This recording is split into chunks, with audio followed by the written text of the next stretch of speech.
오늘의 말씀 마태복음 1장 18절에서 25절 말씀입니다. 예수 그리스도의 나심은 이러하니라. 그의 어머니 마리아가 요셉과 약혼하고 동거하기 전에 성령으로 잉태된 것이 나타났더니 그의 남편 요셉은 의로운 사람이라 그를 드러내지 아니하고 가만히 끊고자 하여 이 일을 생각할 때에 주의 사자가 현몽하여 이르되 다윗의 자손 요셉아, 내 아내 마리아 데려오기를 무서워하지 말라. 그에게 잉태된 자는 성령으로 된 것이라. 아들을 낳으리니 이름을 예수라 하라.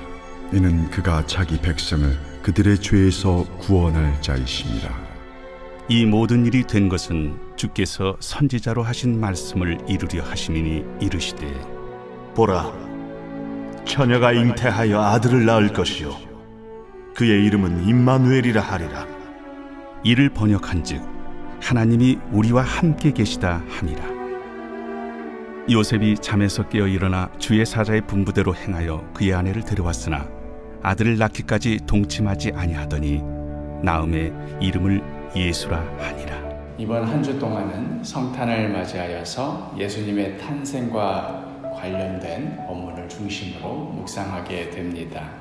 오늘은 신약의 첫 번째 책인 마태복음에 나오는 예수님의 탄생 이야기입니다. 우리가 지난주에 사사기를 묵상하면서 함께 말씀을 나누었듯이 이스라엘이 블레셋에게 굴복을 당하고서도 그런 상태로 40년이 지나도록 이스라엘은 하나님께 부르짖을 줄을 몰랐습니다.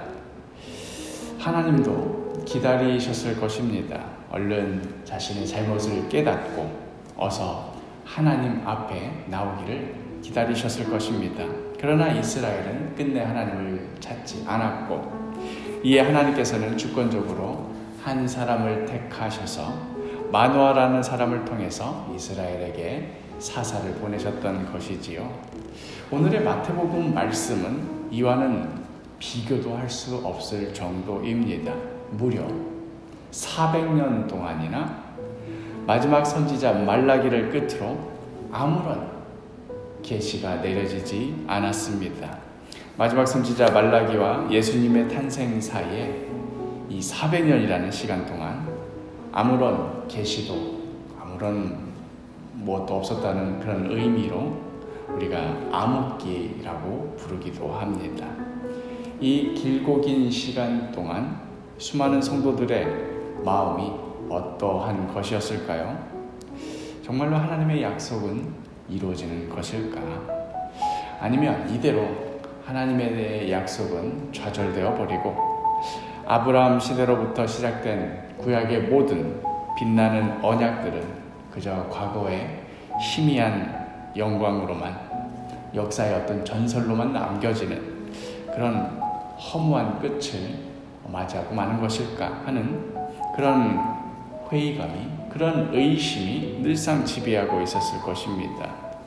성경책으로 따지자면 그저 구약에서 신약으로 넘어가는 한 장 차이에 불과한 그 차이지만 당시의 역사를 살아가던 사람들에게는 영원히 끝이 나지 않을 것만 같았던 그런 암흑이었습니다. 그리고 그렇게 우리 사람 편에서는 완전히 포기할 수밖에 없을 그러한 때에 이제 우리 안에서는 아무런 소망도 아무런 기대도 찾을 수 없을 바로 그러한 때가 찾아 하나님께서 주권적으로 역사하십니다. 마태복음 1장 18절 예수 그리스도의 나심은 이러하니라. 그의 어머니 마리아가 요셉과 약혼하고 동거하기 전에 성령으로 잉태된 것이 나타났더니 성령의 역사로 처녀인 마리아의 몸에 아기가 자라기 시작한 것입니다. 자녀가 없던 부부가 그 자녀를 기다리는 상황이었더라면 참으로 기쁜 소식이었겠지만 그러나 약혼을 하고 아직 결혼을 하지 않은 마리아와 요셉에게는 당혹스럽기 그지없는 사건이었을 것입니다. 어떻게 처녀가 임신을 합니까? 그리고 어떻게 이런 망측한 사건이 하나님께서 행하시는 일이라고 상상이나 했겠습니까? 요셉도 그리 여겼습니다. 이어지는 19절, 그의 남편 요셉은 의로운 사람이라 그를 드러내지 아니하고 가만히 끊고자 하여. 이 사건에 대해서 크게 소리내게 되면 처녀가 임신한 사건으로 인하여서 마리아는 죽임을 당할 수도 있었습니다. 마리아에 대한 배신감과 복수심에 얼마든지 그렇게 할 수도 있었겠지만, 그러나 요셉은 드러내지 않고 가만히 그 관계를 정리하고자 하였습니다.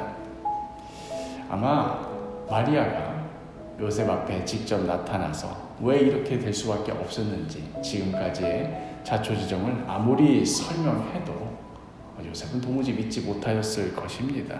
오히려 이런 황당한 핑계나 대고 있는 마리아를 향한 분노만 더 커져갔을지도 모르겠습니다. 그리하여 주의 사자가 요셉에게 나타나 직접 알립니다. 20절과 21절, 이 일을 생각할 때에 주의 사자가 현몽하여 이르되 다윗의 자손 요셉아, 내 아내 마리아 데려오기를 두려워하지 말라. 그에게 잉태된 자는 성령으로 된 것이라. 아들을 낳으리니 이름을 예수라 하라. 이는 그가 자기 백성을 그들의 죄에서 구원할 자이심이라 하니라. 요셉 역시도 경건한 사람이라 구약에 나오는 수많은 기적과 같은 이야기들을 이미 다 알고 있었을 것입니다. 그러나 그 어디에도 성령으로 잉태하여 아이를 낳는 것과 같은 그런 기적은 없었습니다. 또한 어떤 기적과 같은 일로 어떤 특별한 인물이 태어난다 하더라도 그 인물이 어떤 보이는 외적에 대항하여 그 적들로부터 이스라엘을 구하게 될 것이다 하는 그런 이야기들은 많이 들어봤어도, 이를테면 우리가 지난주에 묵상했던 삼손과 같이 그를 통해 블레셋으로부터 이스라엘을 구원하게 될 것이다 하는 식의 그런 이야기는 들어봤어도 죄외에서 구원할 자가 나올 것이다. 당시로서는 이스라엘은 로마의 압제하에 있던 시절이었기 때문에 로마로부터 구원할 것이다 하였더라면 그래도 납득이 되었을 텐데, 죄에서 구원할 자가 나올 것이다 하는 그런 이야기는 요셉도 처음 들어봤을 것입니다. 이것은 전례가 없던 일이었습니다.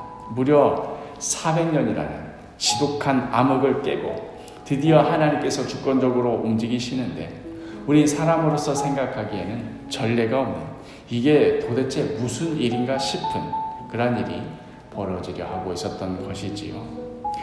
그러나 이 일은 갑작스레 오랜 시간 동안 하나님께서 잊고 계시다가 즉흥적으로 그렇게 벌어진 일이 아니었습니다. 이미 오래전부터 하나님께서 선지자들을 통하여 계속해서 말씀하신 것에 그 실체였습니다. 아브라함으로부터 하여서 수많은 믿음의 선진들이 고대하던 바로 그 사건이었습니다. 22절과 23절, 이 모든 일이 된 것은 주께서 선지자로 하신 말씀을 이루려 하심이니 이르시되 보라, 처녀가 잉태하여 아들을 낳을 것이요 그의 이름은 임마누엘이라 하리라 하셨으니 이를 번역한즉 하나님이 우리와 함께 계시다 함이라. 아들을 낳을 것인데 그 이름을 예수라 하라, 이렇게 말씀하신 후에 이것이 그의 이름을 임마누엘이라 하리라 하는 그 예언의 성취라고 하는 것의 의미는 무엇일까요? 뭔가 좀 앞뒤가 맞지 않아 보이지 않습니까? 뭔가 딱딱 앞뒤가 맞는 예언이라고 한다면 적어도 이사야의 예언에 그 이름을 예수라 하리라 뭐 이렇게 예언이 되었다든지, 아니면 주의 사자가 나타나서 아들을 낳을 것인데 그 이름을 임마누엘이라고 짓거라, 이렇게 만약 말을 했더라면 좀 이해가 될 것 같은데, 서로 다른 이름을 언급하면서도 한 사건을 주목하는 것은 무슨 이유일까요? 이름을 예수라고 짓거라, 그런데 이것은 임마누엘이라 이름 짓는 그 예언의 성취가 되리라, 뭐 이런 식의 지금 말씀이 진행되고 있는데 무슨 이유일까요? 그것은 바로 예수라고 불리는 그 아기 자신이 하나님이시기 때문입니다.